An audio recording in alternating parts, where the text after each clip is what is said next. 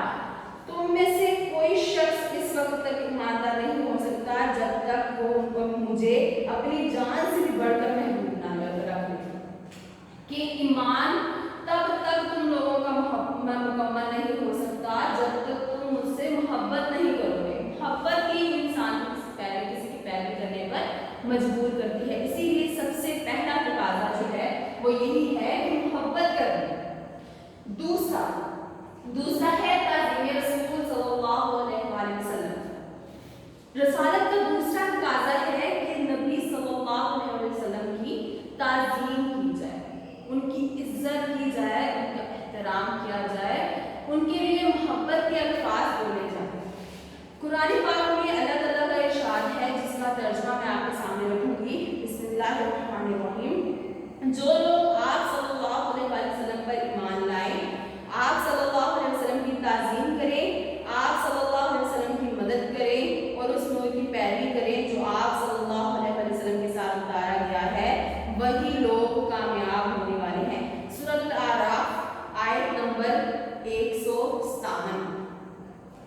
اللہ تعالیٰ نے قرآن پاک میں یہ صاف الفاظ میں کہہ دیا ہے کہ تم میں سے وہ لوگ جو ایمان لائے ہیں وہ کیا کرتے ہیں، ان کا سب سے زیادہ جو مین چیز ہوتی ہے، ان کی سب سے بہترین پہچان یہ ہوتی ہے کہ وہ نبی کی تعظیم کرتے ہیں۔ اگر ہم اپنی زندگی میں بھی اس چیز کی مثال لیں تو ہم کیا کرتے ہیں، جس سے ہمیں محبت ہوتی ہے نا، ہم اس کی عزت کرتے ہیں، ہم اس سے پیار کرتے ہیں، اچھے سے بولتے ہیں۔ ہمارے ٹیچرز سے جب ہمیں محبت ہو جاتی ہے نا، ہم اپنے ٹیچرز کے ساتھ عزت سے پیش آتے ہیں، ٹھیک ہے، جو ہمیں ٹیچر پسند آ جائے۔ ہماری مما ہمیں پسند ہے تو ہم مما کے ساتھ بہت پیار سے بات کریں گے۔ ہماری کوئی بہن اگر ہمیں پسند نہیں ہے تو ہم اس کے ساتھ لڑیں گے، جھگڑیں گے، ٹھیک ہے۔ مطلب یہ کہ جس سے محبت ہوتی ہے انسان اس سے محبت سے پیش آتا ہے، اس کی عزت کرتا ہے، اور جس سے محبت نہیں ہوتی انسان اس سے محبت سے پیش بھی نہیں آتا، اس کی عزت بھی نہیں کرتا، بلکہ الٹ اس سے لڑتا ہے۔ اور ایمان والے لوگوں کی پہچان یہ ہے کہ وہ نبی کی عزت کرتے ہیں، احترام کرتے ہیں، ان کی تعظیم کرتے ہیں، اور ذرا بھی جو ہے وہ بارگاہ رسالت میں بھی ہم سے اگر ہو جائے تو صرف اور صرف دنیا میں ہی انسان جو ہے وہ برباد نہیں ہوگا، بلکہ اس کے تمام نیک اعمال سارے کے سارے ضائع ہو جائیں گے اور آخرت میں بھی اسے خسارہ اٹھانا پڑے گا۔ تیسرا حصہ جو ہے وہ ان تقاضوں میں، تیسرا تقاضا ہے وہ ہے نصرت رسول صلی اللہ علیہ وسلم۔ تیسرا جو حصہ ہے وہ بہت زیادہ ضروری ہے، وہ اس طرح سے کہ اس نبی صلی اللہ علیہ وسلم کے احکامات کو آگے بڑھانا امت مسلمہ کا جو ہے وہ فرض عین ہے۔ اللہ کے نبی نے اس چیز کا جس چیز کا حکم دیا ہے، امت مسلمہ پہ یہ فرض ہے کہ وہ اس کو آگے پہنچائیں، کیونکہ نبی صلی اللہ علیہ وسلم آخری نبی اور ان پہ جو نازل ہونے والی کتاب ہے وہ آخری کتاب ہے، نہ تو ان کے بعد کوئی نبی اس دنیا میں آئے گا اور نہ ہی ان کے بعد کوئی کتاب جو ہے وہ اس دنیا میں آئے گی اللہ تعالیٰ کی طرف سے۔ تو اسی کے احکامات کو، انہی احکامات کو جو نبی صلی اللہ علیہ وسلم اس دنیا میں لے کے آئے ہیں، یہ امت مسلمہ پر فرض ہے کہ وہ ان احکامات کو آگے سے آگے پہنچائیں، اور اسی چیز کو ہم کہتے ہیں نصرت رسول، کہ رسول کی مدد کی جا رہی ہے۔ اللہ تعالیٰ نے رسول صلی اللہ علیہ وسلم کو بھیجا دنیا میں اسی لیے کہ وہ اللہ تعالیٰ کے احکامات کو لوگوں تک پہنچائیں اور آخرت تک جو ہے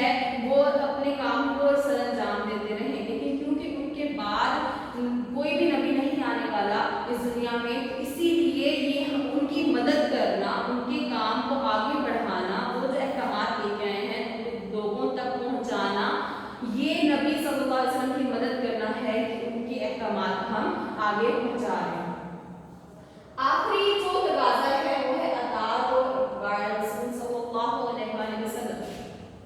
نبی صلی اللہ علیہ وسلم نے جو ہے وہ تمام احکامات ہم تک پہنچا دیے ہیں۔ اللہ تعالیٰ کا ایک ایک حکم جو ہے وہ ہمیں بتا دیا ہے، نہ تو کوئی بات چھپائی اور نہ ہی کسی چیز کو جو ہے وہ لوگوں کو بیان کرنے سے چھوڑا، ہر چیز کو ہمارے اوپر جو ہے وہ واضح کر کے بتا دیا۔ تو اب ہمارا کام یہ ہے کہ ہم اس کی اطاعت کریں اور اتباع کریں۔ اطاعت کہتے ہیں کہ دل سے مان لینا، حکم آتے گئے نا کہ مجھے قبول ہے، میں اس کی جو ہے وہ پیروی کروں گا، دل سے مان لینا، اور اتباع اس پہ عمل کر کے دکھانا کہ میں اب یہ جو حکم آ گیا ہے میں اسی وقت اس حکم کو پورا کروں گا۔ اطاعت و اتباع کرنا، حکم کو آتے ہی اس کو مان لینا اور اس پہ عمل کرنا۔ اس کے بارے میں اللہ تعالیٰ کا ارشاد ہے قرآن پاک میں، جس کا ترجمہ میں آپ کے سامنے پیش کروں گی۔ سورۃ النساء میں اللہ تعالیٰ فرماتے ہیں، بسم اللہ الرحمن الرحیم، اے مومنو اللہ کی اطاعت کرو اور اس کے رسول کی اطاعت کرو۔ سب سے زیادہ ضروری چیز جو اللہ تعالیٰ نے قرآن پاک میں بتائی وہ ہر جگہ پہ اللہ تعالیٰ نے کہا اطیعوا اللہ واطیعوا الرسول، کہ اللہ کی اطاعت کرو اور اس کے رسول کی اطاعت کرو۔ جہاں جہاں اللہ تعالیٰ نے اپنے اطاعت کا حکم دیا، ساتھ ہی رسول کی اطاعت کا حکم دے دیا، اور یہی چیز اس چیز کی اہمیت کو بہت زیادہ بڑھا دیتی ہے کہ اللہ تعالیٰ کے اوپر ایمان رکھنا ہے، ساتھ ساتھ ضروری ہے کہ ہم اپنے آخری نبی صلی اللہ علیہ وسلم پر ایمان رکھیں، اس کے تمام رسولوں پر ایمان رکھیں۔ یہ حصہ جو ہے وہ پورا کا پورا اللہ تعالیٰ کے ایمان کے ساتھ شامل ہو جاتا ہے، یہ بہت زیادہ ضروری ہے۔ اور یہ ہی ہمیں بات سمجھ آ جانی چاہیے کہ جب تک ہم رسول کی اطاعت نہیں کریں گے ہم اللہ کی اطاعت نہیں کر سکیں گے، کیونکہ رسول وہی احکامات لے کے آئے ہیں جو اللہ تعالیٰ نے ان کو دے کر بھیجا ہے۔ دوسری جگہ پہ اللہ تعالیٰ ارشاد فرماتے ہیں سورہ آل عمران، بسم اللہ الرحمن الرحیم، تم میری اتباع کرو اللہ تعالیٰ تم سے محبت کرے گا۔ اللہ تعالیٰ قرآن پاک میں فرما رہے ہیں نبی صلی اللہ علیہ وسلم کو کہ اے پیغمبر ان کو کہہ دو، مسلمانوں کو کہہ دو کہ تم میری اتباع کرو، اللہ تعالیٰ تم سے محبت کرے گا، کیونکہ میرا بتایا ہوا ایک ایک حکم جو اللہ تعالیٰ نے دیا ہے